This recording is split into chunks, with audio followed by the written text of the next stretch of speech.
Welcome to our vision for a new Cedar Elementary. Cedar Elementary is a welcoming, inclusive, supportive, respectful, and caring community.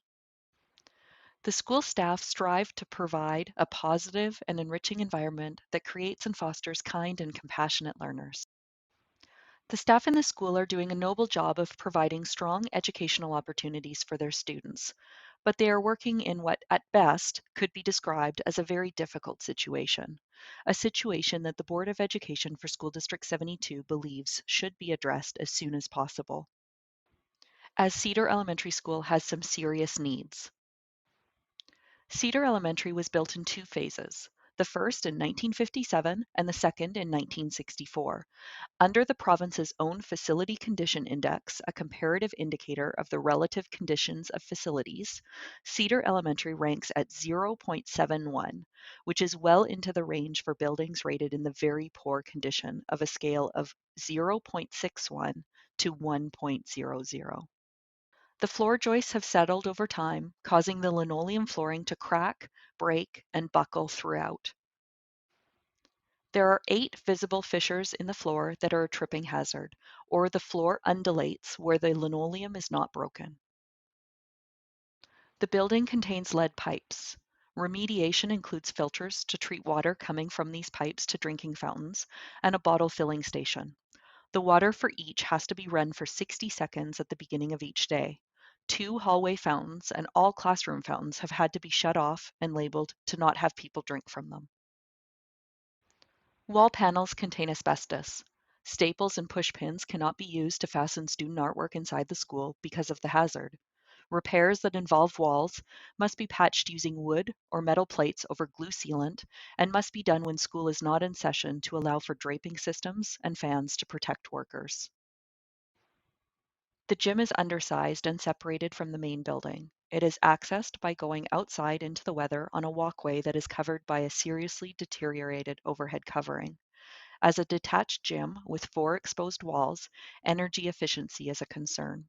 The school has a very active meal program to support student need, but a converted gym change room has to be used to prepare breakfast and lunch on a daily basis, as the school does not have kitchen facilities.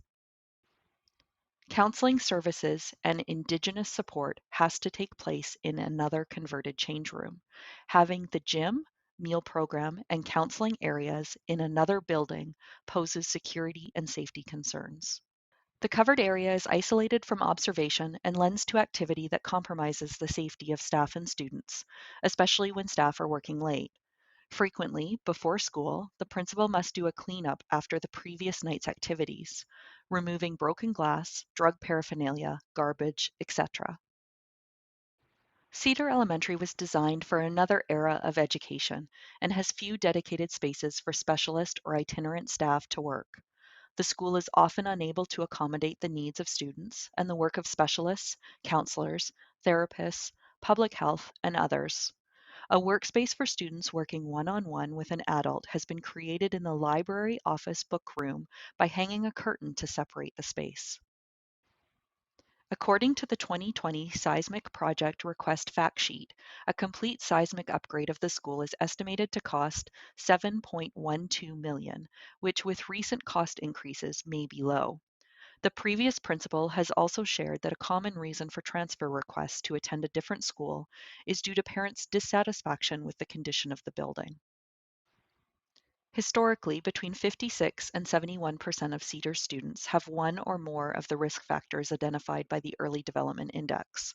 According to Ministry of Education figures, students at Cedar Elementary have a 51% very high vulnerability rate. The school also has a high Indigenous student population, with 57% of students identified as having Indigenous heritage.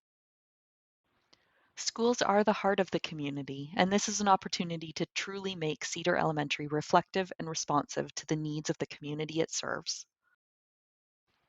Our vision is for a new Cedar Elementary that honors Indigenous culture, supports learning in all its forms, is a safe and welcoming place for the community, is environmentally responsible, and will support the district's strategic plan goals. This school could be a flagship model for new schools in the province. We envision a building design that honors the Indigenous heritage of the majority of the students, provides a culturally meaningful space to support community cultural activities, supports and strengthens the learning of Indigenous ways of knowing and doing, Indigenous cultures, and culturally safe principles of learning, and is built with meaningful input from the Indigenous community to build and strengthen relationships.